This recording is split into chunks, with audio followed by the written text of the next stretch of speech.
Каждый год Россельхозцентр республики проводит мероприятия по выявлению земельных угодий, где находят себе пристанище наиболее большее число различных грызунов. Делается это для того, чтобы продуктивнее провести борьбу с вредителями культурных насаждений. Надо сказать, что последние годы мыши-грызуны заявили о себе на многих площадях нашего региона. Мы уже еще с прошлого года сигнализировали, что такая ситуация возможна, что идет массовое расселение мышевидных грызунов. Изначально они обнаружены были на пастбищах, потом мы давали сигнализационные сообщения, что при обрастании озимых-колосовых культур будет постепенный переход на озимые-колосовые культуры, что они пожирают зелень. С прошлого года мы даем сигнализационные сообщения, информационные листки, выезжаем, в хозяйство выезжаем, на пастбище выезжали. С прошлого года у нас идет борьба по мышевидным грызунам, но есть одно обстоятельство, средств не у всех хватает, чтобы бороться с данным вредителем. Это финансовая необеспеченность. Еще у нас такая сложная ситуация сложилась в связи с тем, что есть еще у нас пастбища, сельхозугодья, которые относятся еще в частным сектором, относятся администрации сельского поселения, то и нам нужно работать комплексно всем. Если будут работать только одни хозяйства, то должного эффекта мы не получим. Меры борьбы нужно применять комплексно всем. Отдел защиты растений управления Россельхозцентр занимается фитосанитарным мониторингом.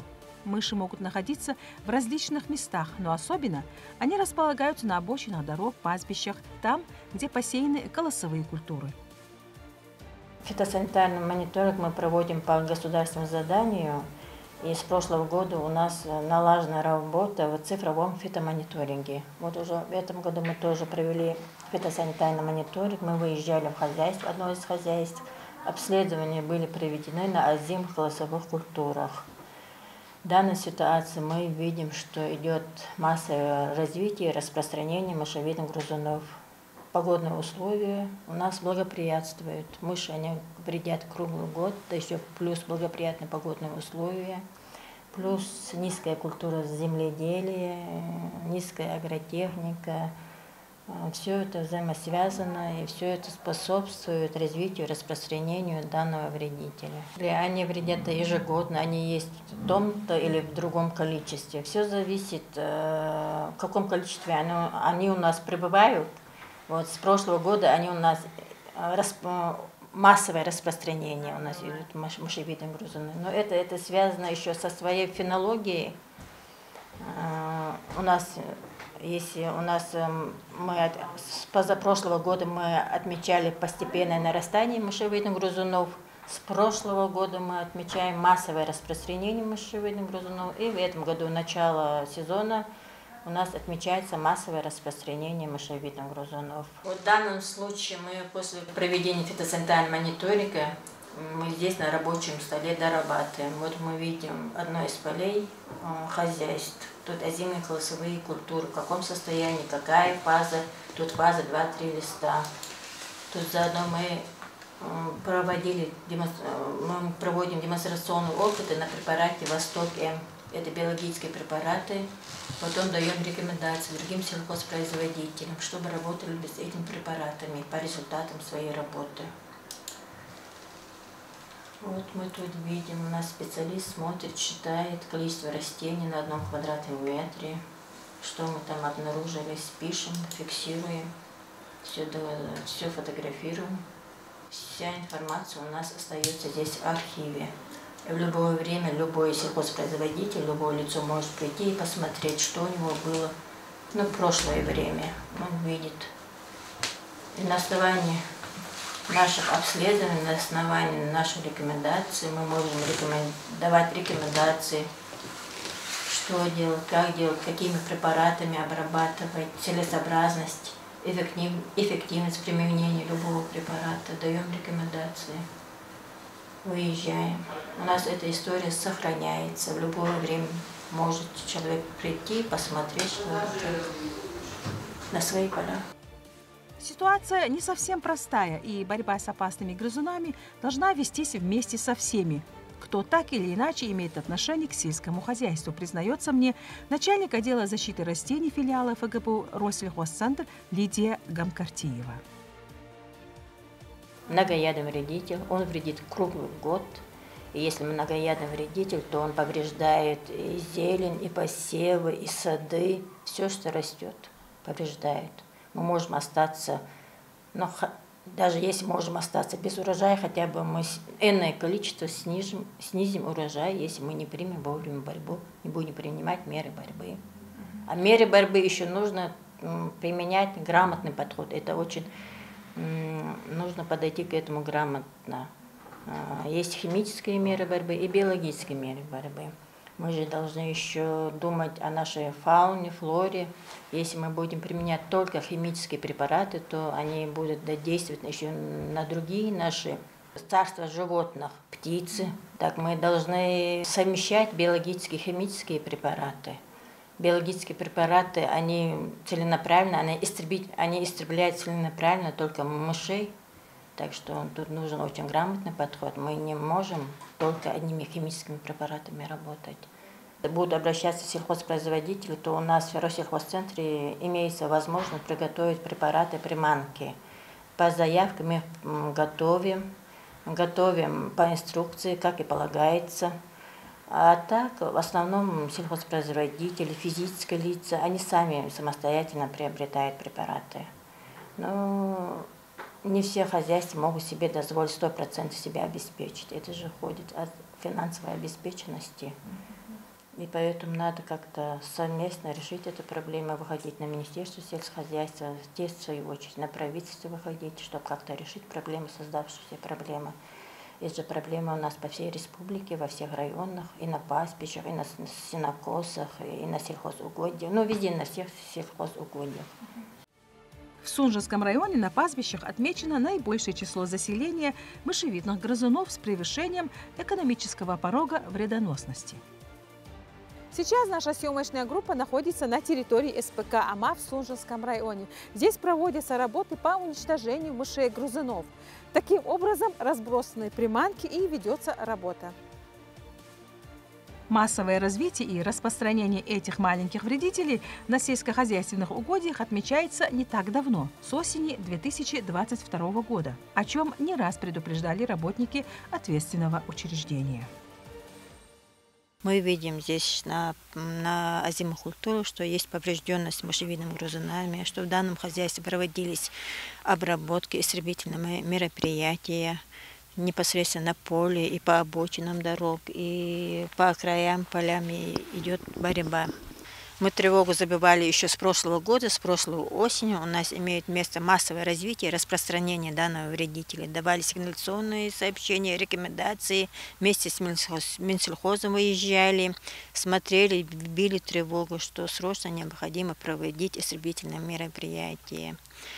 Истребительные мероприятия должны проводить не только сельхозпроизводители, но и на пастбищах. Это юридически, к кому относятся эти земли, они тоже должны побеспокоиться и проводить борьбу. Главы администрации, все, кто хозяины земель, полей, они должны применять срочные истребительные мероприятия. Это химические и биологические, их надо обязательно совмещать. С какого времени должны начинаться это мероприятие? Вот они в курсе, как вы оповещаете этих руководителей? Мы всегда, у нас же по госзаданию мы должны провести фитосанитарный мониторинг совершенно бесплатно по заявкам на 180 тысяч гектаров. Это я скажу, это по нарастающим итогам. Мы всегда отправляем информационные листки, сигналяционные сообщения всем группам, всем юридическим, физическим лицам о состоянии озимых, какие вредители у нас, какие болезни у нас, что нужно, какую борьбу, какие меры борьбы надо проводить. Даем всегда рекомендации, когда консультируем, когда к нам приходим. В данном случае мы забивали тревогу, что у нас идет массовое развитие, распространение мышевидных грызунов. Это уже с прошлого года у нас такая ситуация идет.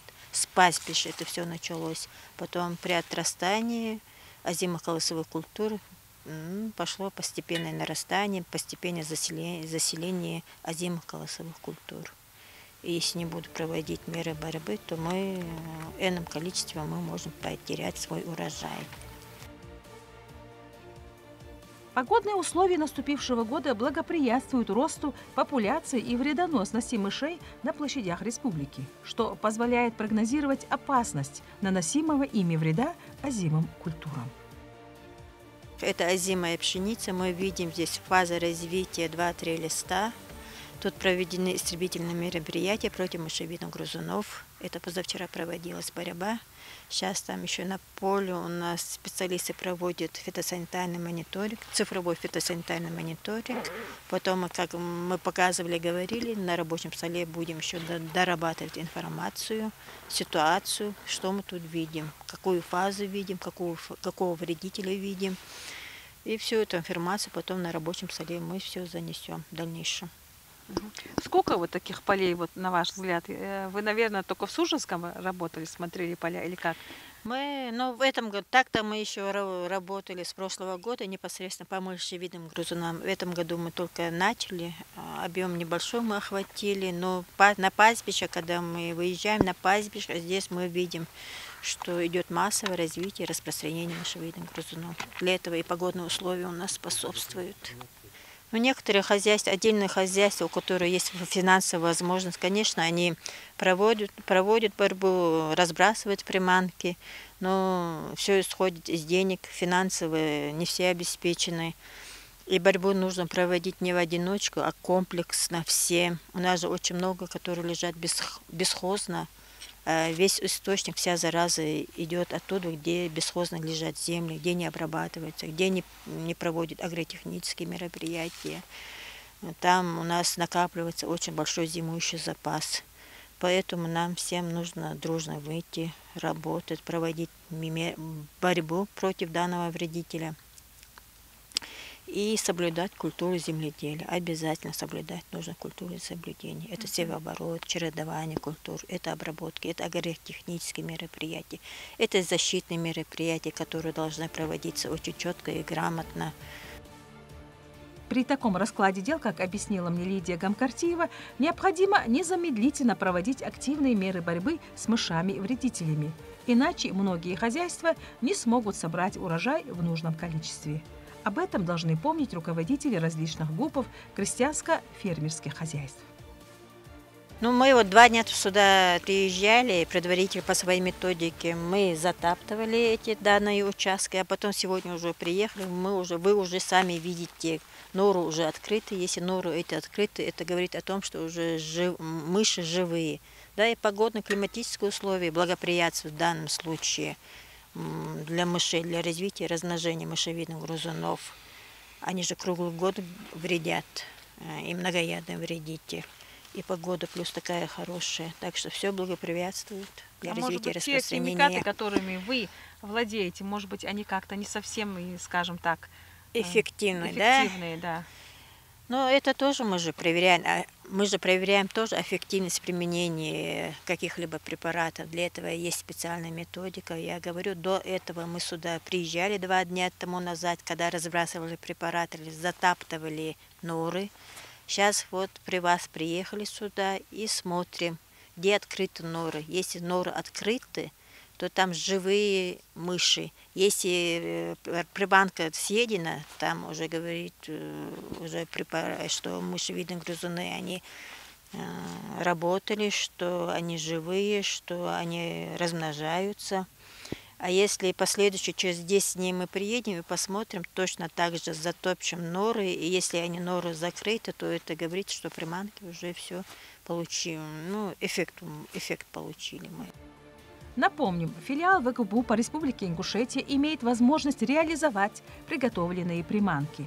Однако не все руководители обращаются за помощью в Россельхозцентр из-за ряда экономических причин, вследствие чего распространение мышей-вредителей имеет место быть во многих хозяйствах.